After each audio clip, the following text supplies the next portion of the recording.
Selanjutnya, ya, masih 11 menit lagi ya. Udah habis? Udah habis kah? Oh, 5 menit. Itu 14:09. Selesai jam berapa? Itu 9 kurang 15 berapa? Berarti pintar gitu.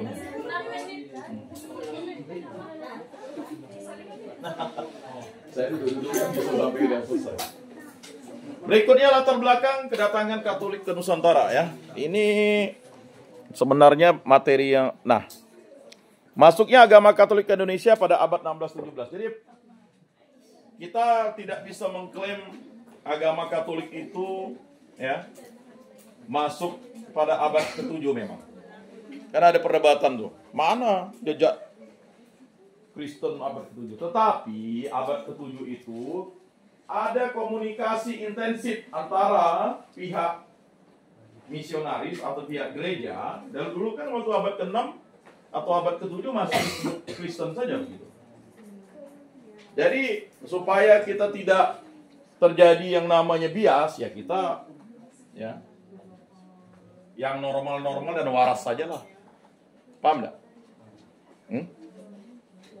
Kita kan belajarnya sejarah gereja Katolik. Jadi agama Katolik masuk ke Nusantara bersama dengan ekspansi kolonialisme Eropa pada abad ke-16. Itu tadi sudah saya jelaskan. Saya jelaskan ulang lagi pada pertemuan kedua ini. Karena persoalannya banyak di antara kita itu suka menjadi cocokologi gitu, Pak. Jadi mahasiswa enggak bisa begitu. Ya udah, kita sesuai catatan sejarah. Gereja Katolik itu iya, kalau iya, tidak gitu. Pada saat itu bangsa Portugis melakukan perjalanan laut untuk mencari jalur perdagangan rempah-rempah. Selain motif ekonomi, mereka juga membawa misi penyebaran agama Katolik, yaitu dikenal sebagai semangat Deus Gloria et Pecunia, Tuhan kemuliaan dan kekayaan. Adalah sukar orang kaya masuk dalam kerajaan surga. Tapi di situ filosofinya apa tuh? Deus, Tuhan, Gloria et Pecunia. Mantap nih katekis ini. Katekis itu menyebarkan Injil, punya pesawat, punya mobil, tapi adalah sukar masuk dalam kerajaan surga. Tapi itu maksud Yesus itu menantang orang kaya itu untuk menggunakan segala kekayaannya demi kemuliaan Tuhan dan pelayanan. Paham ya? Berpihak kepada orang-orang yang terpinggirkan. Dan contohnya salah satu murid Yesus yang kaya itu adalah Yusuf dari Arimatea. Dialah yang menyediakan ya kan kubur untuk Yesus dan meminta karena dia punya relasi kuasa tuh, karena kaya tadi dengan Pontius Pilatus. Ya kan? Tus, udahlah. Tuh, saya turunkan ya Yesus dari salib. Iyalah, karena kawan kau nih baik kan aku katanya. Kan gitulah ngomongnya. Bahasa sehari-hari kan? Mana mungkin dia tidak kenal. Ya. Kalau kaya kenal dengan pejabat kan udahlah. Lalu Nikodemus orang Farisi itu dia menyiapkan bumbu ya. Jadi bagi orang Yahudi itu jenazah tuh dirempah-rempah, dikasih bumbu supaya tidak berbau. Luar biasa kan? 30 kilo dia bawa rempah-rempah. Dan dialah, mereka berdua lah yang menurunkan Yesus dari salib. Ketika para rasul menghilang semua dan tinggal hanya Rasul Yohanes dan Bunda Maria aja. Nah, itu tadi. Pada tahun 1511, Portugis menaklukkan Malaka dan menjadikannya pusat perdagangan serta penyebaran agama Katolik di Asia Tenggara. Dari Malaka, para misionaris Katolik mulai menyebarkan ajaran Kristen ke wilayah lain, termasuk Kepulauan Nusantara. Ya. Nah, itu. Selanjutnya, kita masuk ke misi Katolik di Maluku. Ini hanya interview saja atau review ya. Untuk melihat ya kemampuan kalian menghafal tadi. 1546, 1547, ada 1 tahun di situ. Maluku menjadi wilayah pertama di Nusantara yang menerima ajaran Katolik. Jelas, makanya Pesparani, Pesta Paduan Suara Gerejani Katolik, diadakan pertama kali di Ambon. Nah, itu ada ceritanya itu. Ya. Ada mujizat yang sungguh luar biasa ketika Santo Franciscus Saperius ini sudah kelelahan mendayu. Jangan kalian pikir tuh dulu tuh pakai mesin Johnson atau mesin tempel ya, pakai dayung. Udah capek dayung nih, akhirnya apa dia? Inilah. Tuhan kalau kau memang berkehendak, ya kan? Terjadilah katanya. Jadi dia lemparkan salibnya ke laut. Dia udah enggak malas dah. Enak di sana di negeri Eropa ya, banyak yang belum memeluk Kristen kan?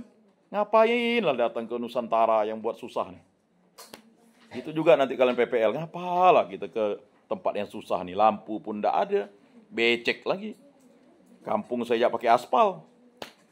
Ngapain lah datang ke sini kan? Kadang kan ada tuh nanti. Ngapain lah ngelayani di sini orang-orangnya katrok semua. Lalu apa yang terjadi? Ketika dia lagi udah dalam keletihan dan pasrah dan bahkan hampir mengumpat Tuhan, datanglah kepiting itu membawa salibnya, naik ke dayungnya dengan salibnya itu.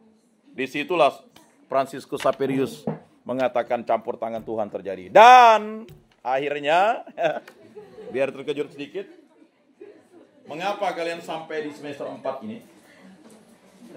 Karena campur tangan Tuhan terjadi. Apa sekali? Mengapa kalian mendapat IPK 3, campur tangan Tuhan? Mengapa kalian tidak bisa mendapat IP 3, karena tidak melibatkan Tuhan dalam setiap pembelajaran kalian. Kalian hanya mengandalkan diri kalian dan mengandalkan game-game kalian itu untuk memuaskan hasrat nafsu atau mengandalkan itu. Nah, jadi saya ingatkan kepada yang IP-nya masih kurang standar, diperbaiki ya. Kalau mau dengar, oke. Tapi kalau tidak mau dengar, oke juga. Demikianlah ya materi kita pada hari ini. Silakan tugasnya dikumpulkan ya setelah kita berdoa. Dan ingat materi ini sudah saya upload di Adlink. Ya. Silakan ya. Kemudian resume itu bukan resume yang materi yang diupload, tetapi bahan pembelajaran yang saya berikan waktu di kelas. Ya, kalau saya sudah upload di YouTube bisa kalian putar ya. Ya, untuk pertama oke lah ya. Tapi kalau untuk kedua, ketiga. Dan target waktunya untuk yang di Adlink, perhatikan benar-benar ya, untuk resume pertama itu sampai jam 11.59 detik. 59 menit lah ya. Nah, untuk yang resume kedua, waktunya masih panjang, 1 minggu lagi. Tapi janganlah dibuat sudah mepet-mepet. Kemudian saya ingatkan kembali ya, asistensi untuk makalahnya itu saya kasih kesempatan 4 kali minimal. Itu asistensinya atau konsultasinya menggunakan Google Meet bersama tuh. Jadi selesaikan dulu bab 1-nya, baru bisa kita bersama-sama asistensi. Dan saya berharap yang terakhir menyelesaikannya 2 minggu sebelum ujian tengah. Tinggal berapa waktu lagi ya? Karena ini pertemuan kedua, tinggal sisa. Kita mau meet pertemuan ke-8 kalau tidak salah ya. Ya pokoknya seperti itulah. Jadi segera, waktu terbatas. Mari kita tutup dalam doa, dalam nama Bapa dan Putra dan Roh Kudus. Amin. Kemuliaan kepada Bapa dan Putra dan Roh Kudus, seperti pada permulaan, sekarang, selalu, dan sepanjang segala abad. Amin. Dalam nama Bapa dan Putra dan Roh Kudus. Amin. Salam, salam kasih, damai dan sejahtera. Tuhan memberkati, menyertai dan melindungi. Salve.